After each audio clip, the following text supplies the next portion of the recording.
its time, and especially that there will be an attempt to meddle into our elections.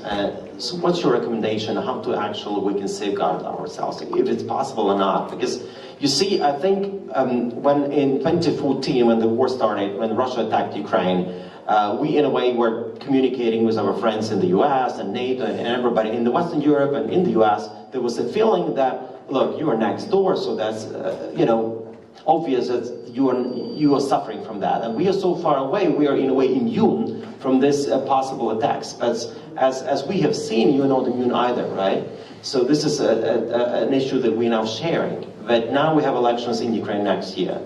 And it's going to be quite volatile. It can be quite volatile. So what's the recommendation? And what's the responsibility of the media as well? Because media has also to be somehow responsible as itself. Right?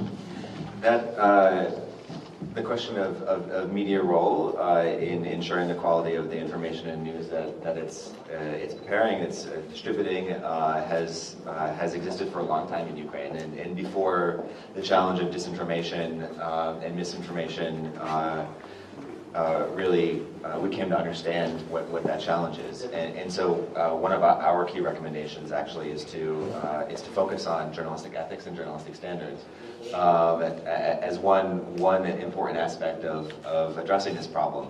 A lot of the misinformation, disinformation that people have access to is actually shared by media and by journalists, and so from the side of civil society to be insisting on journalistic standards and ethics, from the side of consumers of media information to also be insisting on this, but then also for there to be other institutions that can hold media accountable.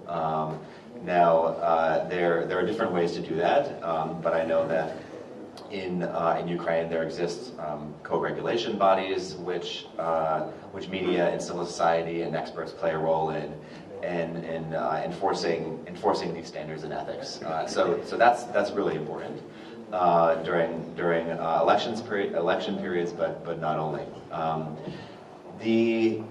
I'd like to call politicians to be responsible in how they're acting during electoral periods. It's no secret that back to the question of bots, that bots and trolls, that they're actively used by Ukrainian politicians, including those that are currently in power and those that want to be in power. While it might be effective in influencing people, it's clearly irresponsible and ultimately not good for Ukraine. And so if there's a way to enforce or to encourage within political context and within elections, real clean campaigning and a battle of ideas rather than trying to manipulate people, that would be great. Of course, that we could say the same thing about the U.S. and other countries where this is a problem. But then on what Katerina said, really, as my response to so many questions about what to do in Ukraine, civil society is the saving grace, and the energy and the capacity and the technical skills of civil society has been responsible for so many developments, positive developments in Ukraine.